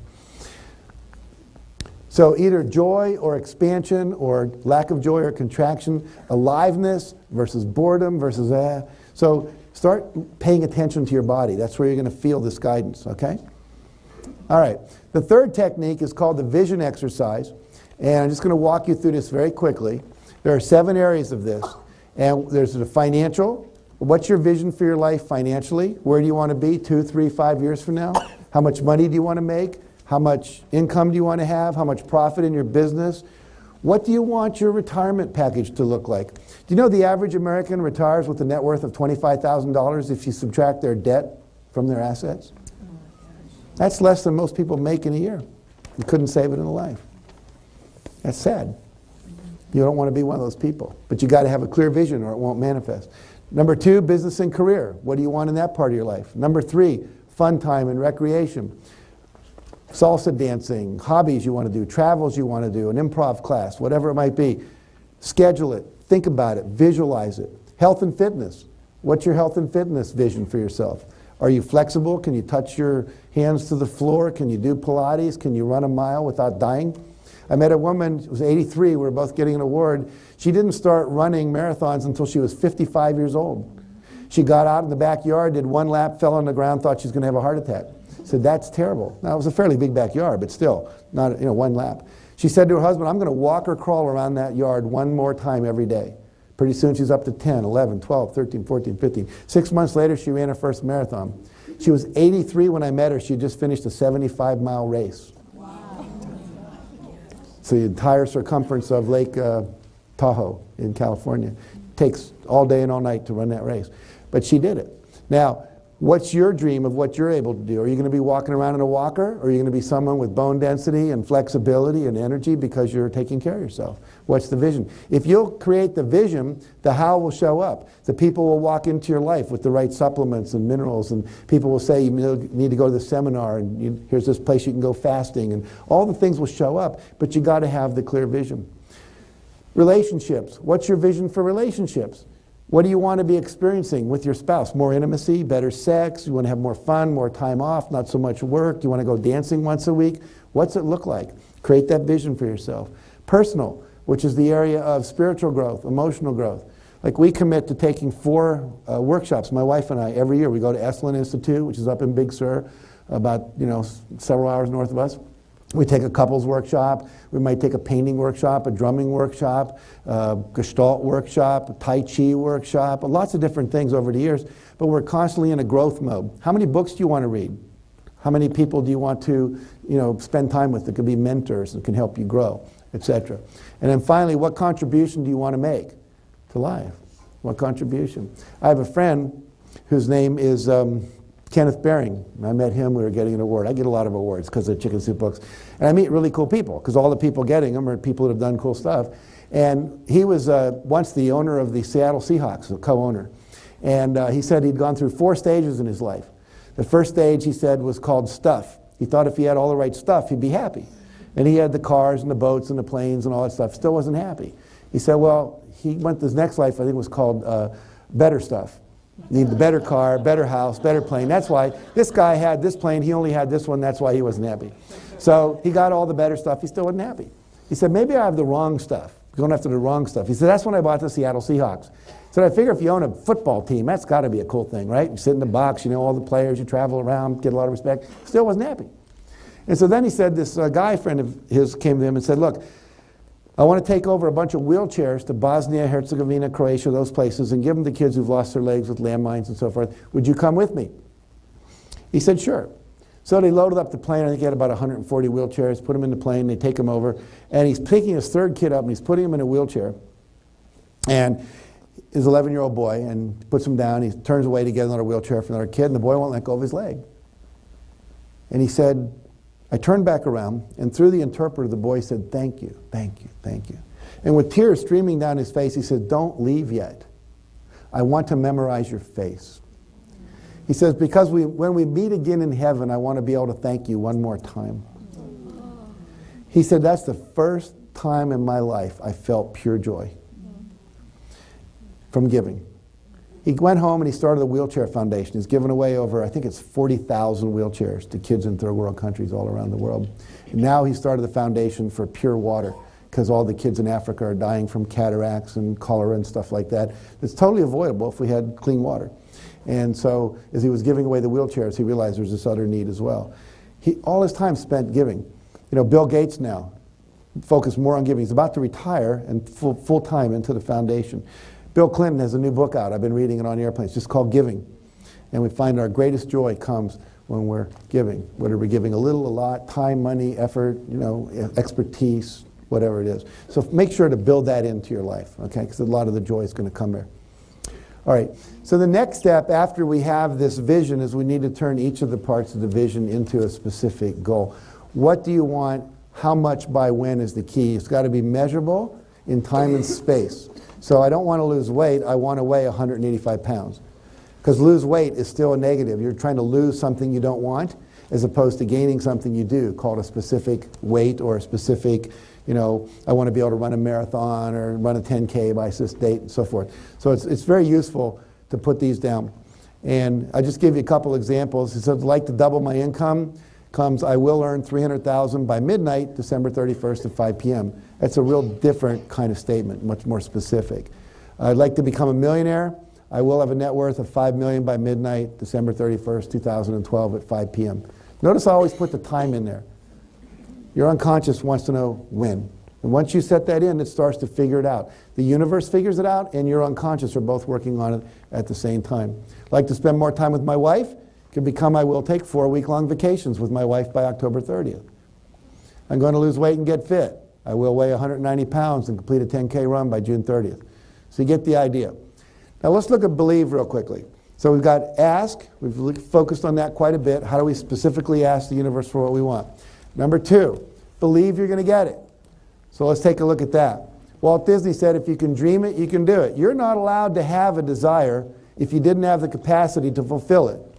You plus the universe, okay? So if you want it, you have the ability. You may need to learn new skills. You may need to hook up with some people, create some teams. You may need to develop some new capacities, create some affiliations that you don't have, go back and get a certificate you don't own at the moment, in terms of like a massage therapy license or a realtor's license, whatever it might be, but you have the capacity. Now, you've got to believe it's possible. You have to have the positive expectancy. Wayne Dyer said, you'll see it when you believe it. Most people go, I'll believe it when I see it. No, you'll see it when you believe it. It's backwards. In the Bible, it says, if you believe, anything is possible. Anything. You look at any religion, they're saying this. Now, here's my favorite story in the whole world that I've learned in the last couple of years from a chicken soup book that we're doing. Here's a guy, his name's Cliff Young, lives in Australia, and he wants to go run a race. He's always wanted to run a race. Finally, he shows up at this race. It's a 6.5 day, 875 kilometers, about 650-mile race. He's never run a marathon. He's never run a 10K. People are going, what, are you serious? Why are you here? There's no way you can possibly do this. He said, no. I know I'm going to do it. Well, what makes you think you can? He said, I'm a farmer, and I don't have a horse, don't have a tractor. What I do is I chase my cows around. Sometimes I have a sheepdog on the other side, and we have to run. Sometimes for 2 days. I don't get any sleep. I just have to run because there's a storm coming. Got to get them all in from the pastures. He said, I think I can do it. They thought he was crazy. All the other guys are wearing Nike, Puma, Asics, Reebok running gear. They start off the race, they're really going fast.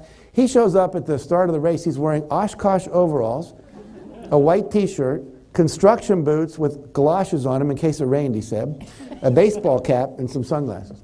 Now, when everyone else took off, Cliff was running like this. They called it the Cliff Young Shuffle. But see, Cliff had an advantage that nobody knew about. In fact, Cliff didn't even know about it. The advantage was he'd never talked to an extreme racer. He'd never talked to a coach. He'd never read Runner's World magazine. He'd never read a book on running. He'd never talked to another elite runner. He didn't know that when you run a long distance race like this, you run for 18, sleep for 6, run for 18, sleep for 6, run for 18, sleep for 6. And he was so far behind everybody that when they went to sleep the first night, there was no one awake to tell him to stop. And he just kept running. He ran nonstop without sleep for 5.5 days and broke the record for that race by 12 hours.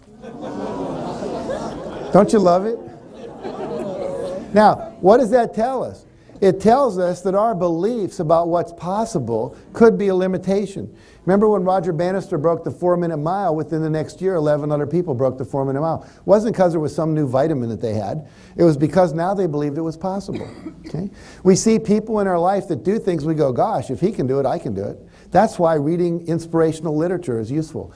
W. Clement Stone taught me, read biographies of people that did amazing things. Then you go, God, if they could do that, I could do that.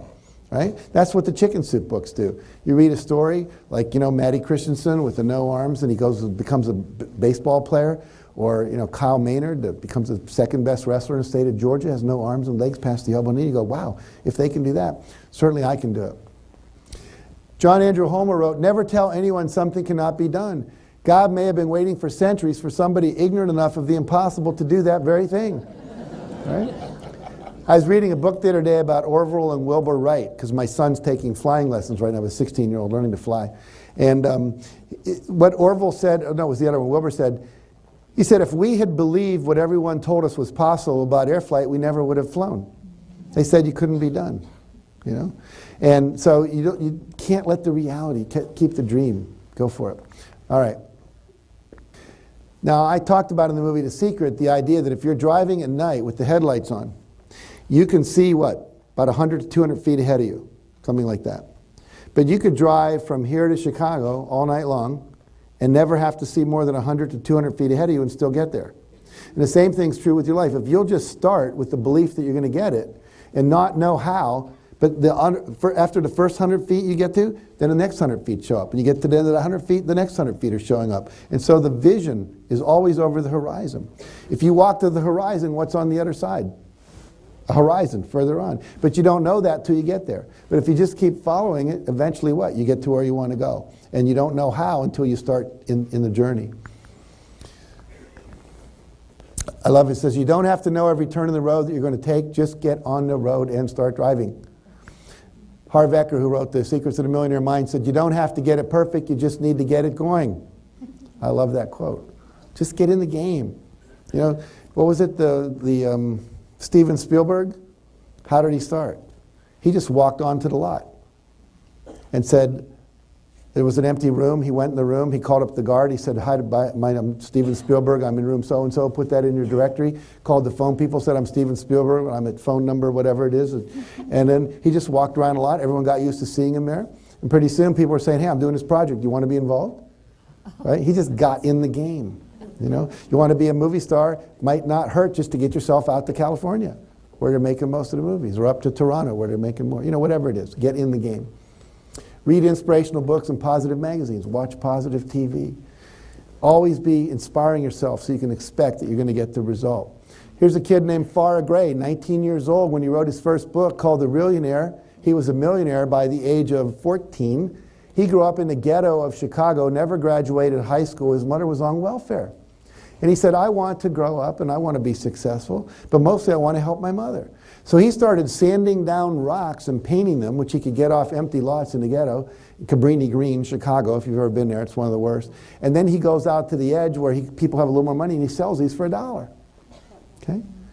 Bookend, paperweight, doorstop. People got all excited. I want to help out a little kid, Most people, Girl Scouts selling cookies, will buy a box. We want to help out.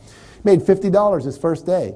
Got very revved up by that. Hired 4 other kids, 50 cents a rock. He'll pay them to make them. He goes, sells them. He's now making more rocks, got more salesmen. He's going out there doing a great thing.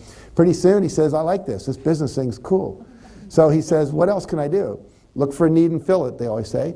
And so he found out that old people, some are too old to go to the grocery store and carry their groceries back, so he'll go and buy their groceries for them. They get $1 tip. Pretty soon he had 6 kids in the neighborhood with wagons. They're all going and taking the groceries back and forth. They get $1, give him 50 cents, little entrepreneur. Finally, he decides that he wants to do something even bigger. He says, what do I know? I know food and I know kids. What do kids like to eat? Kids like sweets. I'll make a syrup.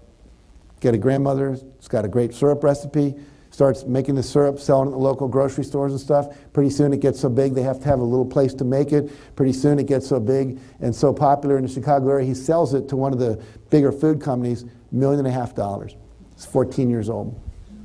Moves to Las Vegas, puts on 2 shows on the Strip, makes money from that, starts a newspaper out there, starts a real estate agency, starts selling real estate and developing real estate, investing in real estate, flipping real estate, and pretty soon he's worth tens of millions of dollars. And at the age of 19, he says it's all from the inside out, because according to his statistics, black kid in the ghetto, no education, should he be a multimillionaire? No, by most people they say, no, that's not possible. But see, it is. And when you read a story like that, you go, oh my God, if he could do that, what's holding me back? It's just my beliefs. All right.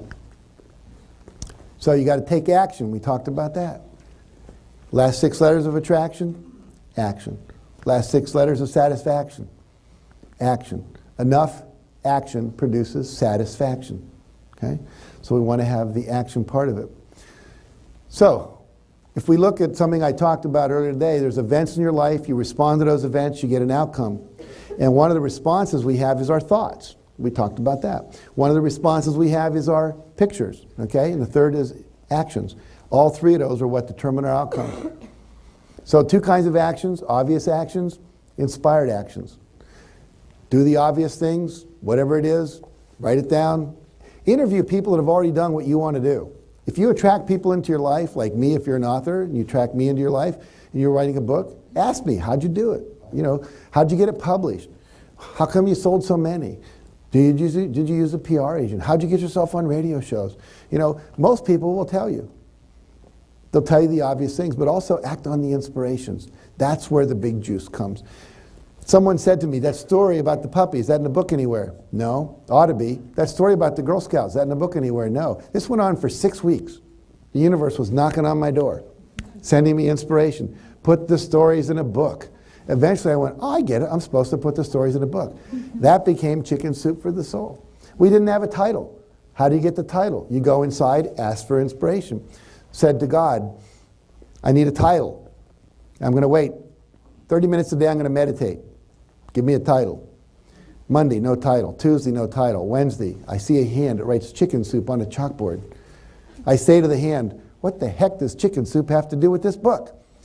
And the hand said, when you were sick, your grandmother gave you chicken soup. I went, this is not a book about sick people. And a voice said, people's spirits are sick. I went, oh, chicken soup for the spirit. That doesn't sound right. Chicken soup for the soul. I got goosebumps. Called up Mark, he got goosebumps. Told my wife, she got goosebumps. Called her agent, he got goosebumps. Went to New York, talked to 21 publishers in 3 days, nobody got goosebumps. Our agent actually gave us the book back. We kept believing it, expecting it. Talked to over 144 publishers over the course of a year and a half. It was on the 3rd day of a book convention somewhere that we had gone to that a publisher from Florida said, we'll publish it. How many are you going to sell? 20,000.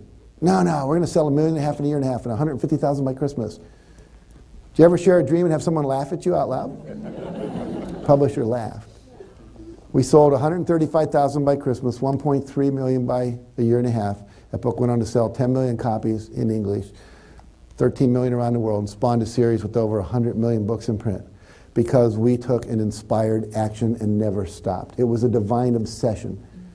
And the people that are super successful, when those come on you, you ride the horse. And you push through the times, and you just say, okay, it's not easy right now, but it feels good, we believe in it, we're going to keep doing it. We positively expected it, just like Tony Robbins expected to get a van. And as a result of that, I'm standing here today. So that's what's possible, but you got to act on the inspirations. Here's a woman named Madeline Belletta. Madeline Belletta was sick. And her prayer group in her church, I think it was in New York City, started praying for her. And they were praying on a Wednesday night, and someone heard in their prayer, royal jelly. No one knew what royal jelly was. They all went to the supermarket and went to the Smucker's thing looking for royal jelly. There was no such thing. A couple weeks later, someone said, I found out about royal jelly. It's what the queen bee is given to eat. It's got all this incredible nutrition in it so she can lay all these eggs. And she said, well, where do you get some? Well, there wasn't much available. They went online. They found some in Europe, actually, at the time was the only place they were able to get it. And so they ordered some. She started taking it. She got better. She said, wow, I want to help other people get better. So she started this little company importing royal jelly, and she was putting ads out and doing all this stuff, and no one was buying it. She was telling everyone, going to doctors, going to the holistic health centers, hey, you ought to buy this and sell it to people. No one was interested. She was $400 away from being bankrupt when she went to her knees and she prayed. She said, I need help. How can I do this? And she heard a voice say, radio. And she went, radio? What the heck is that? Radio advertisement. She said, well, I've never done that. So she went to the local, she was a Christian, she went to a Christian radio station. She said, I'd like to take an ad out for this royal jelly. They thought it was a sex aid. They said, wait, royal jelly? What, you know? So we're not doing that. And she said, no, it's a food. He said, well, we don't do food on our, we just don't do food. I don't know why they didn't, but they didn't. And she said, no, no. And she explained it was a nutritional product and help people get better and so forth. And finally they said, okay, we'll do it. And she said, for $400, what can I get? So we can get about 6 ads for $400, but you're going to have to be the voice that makes it. We'll help you write it and record it because you're not going to be able to afford a voiceover person. So she does all that stuff. Gets 6 ads. She gets a call. Hi, my name's Pat Boone. You may know me. I'm a singer. My daughter Debbie is sick, and I'm wondering about this royal jelly. You think might help her? She said, I do. He said, well, how many bottles do you think I need? She named the number. He said, send them over. This is the address. He sent her a check. That was it. 6 months later, he calls and said, hi, this is Pat Boone. My daughter's totally well now, and we attribute it to the royal jelly. If there's anything I can ever do for you, let me know. She says, I can think of something you can do for me. She said, this radio thing worked out pretty well. She said, do you have a studio you could go to and maybe record a couple ads for me? Because if it was Pat Boone, they believe it more than me. You could talk about your daughter and everything. He said, yeah. They recorded that ad. They started playing it on Christian radio stations all across the country. And as a result of that, she's now a multi-millionaire. But she didn't give up. She asked for inspiration. She received the inspiration. She took action on it. And now she's got this whole company called Be Alive. I take 3 or 4 of their products. I discovered her through interviewing for my book, and I haven't been sick in like 3 years. You know, it's just amazing stuff. I'm not here to advertise it, but simply to say, when you get an inspiration, trust the inner guidance and act on it. She could have got radio and went, radio, that's stupid. I can't afford radio. And I wouldn't be talking about her today. All right. Another thing is ask. Once you get an inspiration, you have to ask. Tony Robbins had to go down and ask a lot of people to let him a van. We had to ask 144 publishers to publish our book. We would have self-published it eventually. But we had to ask. And I met a little Girl Scout. Her name was Marquita Andrews. She was in the Guinness Book of World Record for selling, in 1 year, 3,250 some boxes of Girl Scout cookies. Now, most people I know that sold Girl Scout cookies and were really good, 300 boxes, 400, big deal. 3,000. She sold 20,000 boxes before she retired. She was a world-class asker. She was asked to give a speech at Radio City Music Hall. There was like, I forget, several thousand people there. They were all people in the $1 Million Round Table that had sold like $1 million worth of insurance or something like that.